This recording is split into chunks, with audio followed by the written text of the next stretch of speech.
விஜய்க்கு பிரசாந்த் கிஷோர் பாடம் சொல்லி கொடுத்துட்டு போனாரு. அந்த பாடம் சொல்லி கொடுத்தவர் என்ன ஆனாருன்னு நீங்க பாடம் கத்துக்கப்பான்னு சொன்னேன். உண்மை தானே? பிரசாந்த் கிஷோர்ட்ட பாடம் கத்துக்கலன்னு சொல்லுங்க. கத்துக்கிட்டார்ல. பிரசாந்த் கிஷோர்ட்ட பாடம் கத்துக்கிட்ட திமுக, பீகாரிகளை மோசமா பேசின திமுக அதே பிரசாந்த் கிஷோரையும் அமர்த்தினாங்க. அதனால தனக்கு பாடம் சொல்லி கொடுத்த பிரசாந்த் கிஷோருக்கு என்னாச்சுன்னு தம்பி விஜய் தெரிந்து கொள்ளட்டும் எனது கருத்து. இல்ல பிஎம் ஒண்ணு மாற்று கருத்து சொல்லலையே. பிஎம் அவர் அரசியலுக்கு வர சொல்லலையே. பிஎம் அவரை வியூக அமைப்பாளரை மட்டும்தான் பார்த்தாரு. ஆனா இவர் அரசியலுக்கு வர்றதுக்கு முன்னால வரைக்கும் வியூக அமைப்பாளரை வச்சுதான் பெற்றார். அரசியலுக்கு வந்தா புதுசா அரசியலுக்கு வர்றவங்களுக்கு இதான் கதிப்பா அப்படின்னு சொல்றேன். பத்திரிகை தம்பிங்களா, நான் ஒரு சொல்லிக்கிறேன். நீங்களாம் கொஞ்சம் சீக்கிரம் உள்ள வந்ததுனால மழையில் இருந்து காப்பாற்றப்பட்டீர்கள். மழை பெய்து வெளியே அப்படின்னு அதெல்லாம் சொல்லுவாங்க.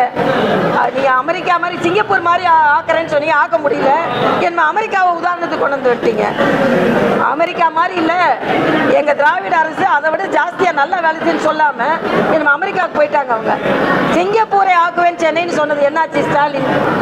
கூவத்தை சுத்தப்படுத்துவேன்னு சொன்னது என்னாச்சு ஸ்டாலின்?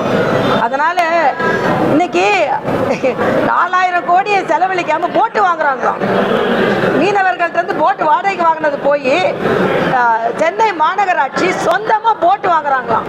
நான் ஒண்ணு கேள்விப்பட்டேன். வேளச்சேரில இருந்து ஒரு தம்பி போய் பேங்க்குக்கு போனாராம். கார் வாங்க லோன் வேணும், இல்ல போட்டு வாங்க லோன் வேணும்னு கேட்டாராம். கடைசியில் இப்ப எல்லாரும் போட்டு வாங்க வச்சுட்டீங்களேப்பா.